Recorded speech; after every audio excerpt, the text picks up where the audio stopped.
Good morning class. बेटा हम लता मंगेशकर, भारतीय गायिकाओं में बेजोड़ लता मंगेशकर हमने चैप्टर कंप्लीट किया था। हम इसके क्वेश्चन आंसर लिख रहे हैं और फर्स्ट क्वेश्चन मैंने लिखवा दिया था। सेकंड क्वेश्चन है, लेखक ने लता की गायकी की किन विशेषताओं को उजागर किया है?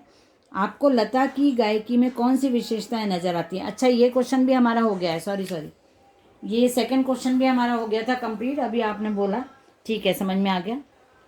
तीसरा क्वेश्चन है, लता ने करुण रस के गानों के साथ न्याय नहीं किया है, जबकि श्रृंगार परक गाने वे बड़ी उत्कटता से गाती हैं।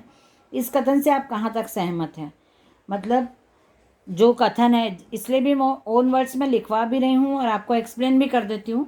जो लोग यदि नोट्स नहीं बना रहे हैं या जो लोग सोच रहे हैं कि हम नेट पे से लिख लेंगे, तो आपको एटलीस्ट क्वेश्चन का मीनिंग समझ में आ जाना चाहिए। यहाँ पे ऐसा पूछा है कि जो सैड सॉन्ग्स होते हैं या करुण भावना से उत्प्रोत गीत होते हैं वो उन्होंने अच्छे से नहीं गाए हैं, जबकि जो श्रृंगार परक मतलब जो अच्छे वाले गाने हैं, लाइट सॉन्ग्स हैं, जो मेलोडियस सॉन्ग्स हैं, वो उन्होंने बहुत ज़्यादा अच्छे से गाए हैं, ऐसा मानना है। तो ये इस सेंटेंस को आप सही मानते हैं, आप सहमत हैं, नहीं हैं, ये हमको बताना है।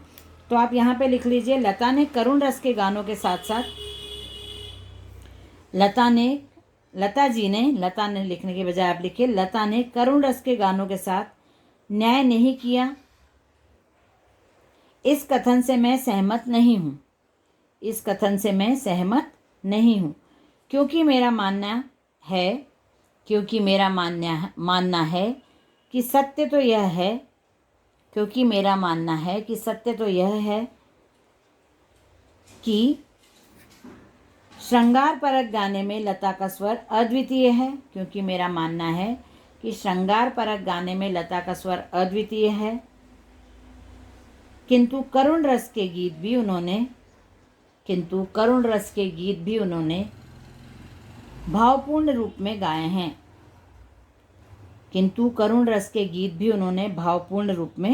हैं। उनके गाए करुण गीत हमारे हृदय के भावों को जागृत कर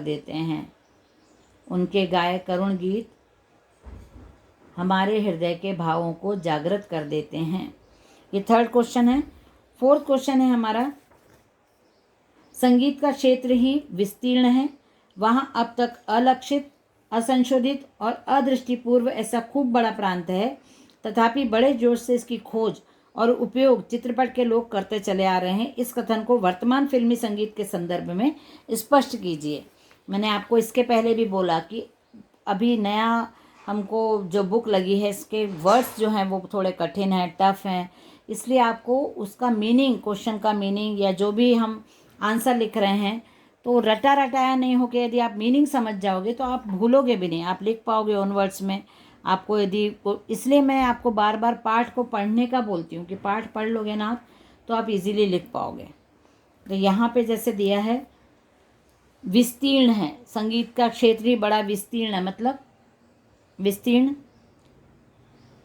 फैला हुआ, वहाँ अब तक अलक्षित, असंशोधित और अदृष्टिपूर्व ऐसा खूब बड़ा प्रांत है। मतलब संगीत के क्षेत्र में ऐसा और भी बहुत बड़ी, मतलब ऐसे बहुत सारी जगह हैं जिसको अभी तक देखा नहीं गया, अलक्षित जिसकी तरफ ध्यान नहीं गया, असंशोधित जिसमें संशोधन नहीं किया, जिसमें सुधार नहीं किया, अदृष्टिपूर्व मतलब इसके पहले उसकी तरफ ध्यान नहीं गया, देखा नहीं गया उसको,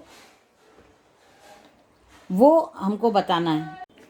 लता मंगेशकर सहमत नहीं हूँ, क्योंकि मेरा मानना है कि सत्य तो यह है कि श्रृंगार परक गाने में लता का स्वर अद्वितीय है, किंतु करुण रस के गाने भी उन्होंने बहुत भावपूर्ण रूप में गाए हैं। उनके गाए करुण गीत हमारे हृदय के भावों को जागृत कर देते हैं। चौथा क्वेश्चन है, संगीत का क्षेत्र ही विस्तीर्ण है, वहाँ अब तक अलक्षित, असंशोधित, यही हम लिख रहे थे। तो आप लिखिए उत्तर, उपरोक्त कथन वर्तमान फिल्मी संगीत के संदर्भ में सर्वथा उपयुक्त है। संगीत के क्षेत्र की कोई सीमा नहीं है, हर समय कुछ नया करने की संभावना बनी रहती है, इसलिए हमें फिल्मी संगीत में नित्य नए प्रयोगों से युक्त गीत सुनाई देते हैं। पूर्ण विराम। पाश्चात्य संगीत मतलब विदेशी संगीत। पाश्चात्य संगीत वाद्य यंत्रों एवं गायकों का नए वाद्य यंत्रों एवं नए गायकों का प्रयोग हमारे गीतों में होता रहता है। पाश्चात्य संगीत नए वाद्य यंत्रों एवं नए गायकों का प्रयोग हमारे गीतों में होता रहता है। पूर्ण विराम। चित्रपट संगीत दिनों दिन अधिकाधिक लोकप्रिय एवं विकसित होता जा रहा है। चित्रपट संगीत दिनों दिन अधिकाधिक लोकप्रिय एवं विकसित होता जा रहा है। ये फोर्थ क्वेश्चन है। इसमें यही बताया है, फोर्थ क्वेश्चन में इतने टफ जो वर्ड है वो यही कि संगीत का क्षेत्र बहुत विस्तृत होता है, लेकिन जैसे नई ऐसे बहुत सारे प्रांत, अलग अलग प्रांतों के लोकगीत होते हैं, उनका प्रयोग आजकल फिल्मों में प्रयोग किया जाता है। अलग अलग वाद्य यंत्र हैं, अलग अलग म्यूज़िक रहता है, जो जैसे लोक म्यूज़िक रहता है, किसी संस्कृति पे बेस्ड म्यूज़िक रहता है, उनका प्रयोग किया जाता है। जो विदेशी म्यूज़िक रहता है उसका उपयोग हमारे यहाँ होने लगा है आजकल। तो ऐसा बहुत बड़ा मतलब जिसकी तरफ हमारा ध्यान नहीं जाता है, ऐसी भी बहुत सारे म्यूज़िक और कंपोज़र, ऐसे बहुत सारे जो लोक गायक रहते हैं जिनकी आवाज़ थोड़ी अलग रहती है, उनको मौका दिया जाता है अब हमारे यहाँ। तो ऐसे एक्सपेरिमेंट होते रहते हैं संगीत में, और वो बहुत आगे तक ऐसा किया जाता रहेगा, चलता रहेगा, क्योंकि संगीत का क्षेत्र बहुत विस्तृत है।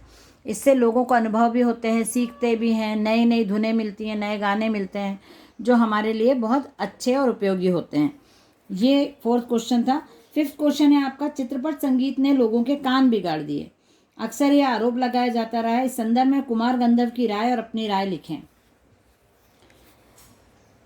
फिफ्थ क्वेश्चन का आंसर लिखिए। उपरोक्त कथन के संदर्भ में कुमार गंधर्व का मत कथन के विपरीत है। उपरोक्त कथन के संदर्भ में कुमार गंधर्व का मत कथन के विपरीत है। उनका मानना है कि चित्रपट संगीत ने लोगों के कान खराब नहीं किए वरन सुधार दिए हैं। उनका मानना है कि चित्रपट संगीत मतलब मूवीज़ के गाने हैं ना, मूवीज़ का जो म्यूज़िक होता है वो।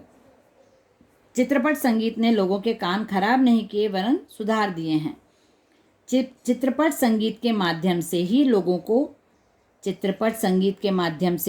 को शास्त्रीय गायन का ज्ञान एवं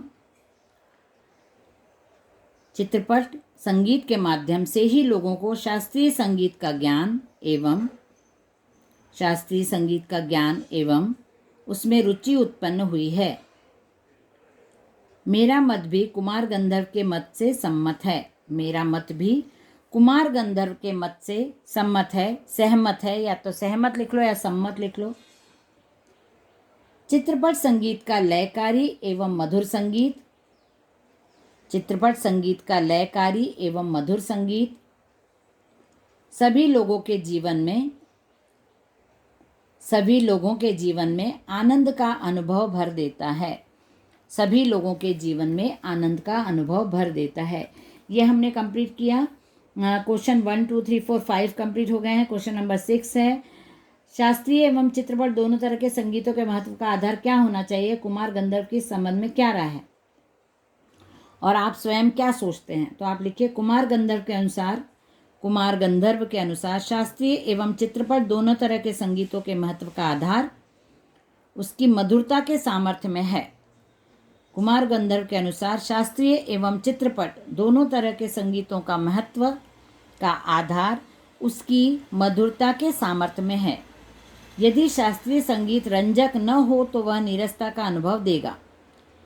यदि शास्त्रीय संगीत रंजक मतलब आपको आनंद देने वाला, यदि शास्त्रीय संगीत रंजक न हो तो वह नीरसता का अनुभव देगा। इसी प्रकार चित्रपट संगीत में भी रंजकता का गुण होना आवश्यक है, मतलब वो आपको आनंददायी होना चाहिए, कर्णप्रिय, लोकप्रिय होना चाहिए। इस प्रकार चित्रपट संगीत में भी रंजकता का गुण होना आवश्यक है, जिससे श्रोता की संगीत के प्रति रुचि एवं लगाव बना रहे। प्रस्तुत प्रश्न के संबंध में हमारे विचार भी उपरोक्त ही हैं। प्रस्तुत प्रश्न के संबंध में हमारे विचार भी उपरोक्त ही हैं। ये हमारा कंप्लीट हो जाता है यहाँ पे क्वेश्चन आंसर। और उसके बाद मैं आपको ये होमवर्क में देने वाली हूँ कुछ करने और सोचने के लिए, जो ओन वर्ड्स में आपको अपने अपने विचार लिखने हैं। ठीक है, चलिए बाय एवरीवन।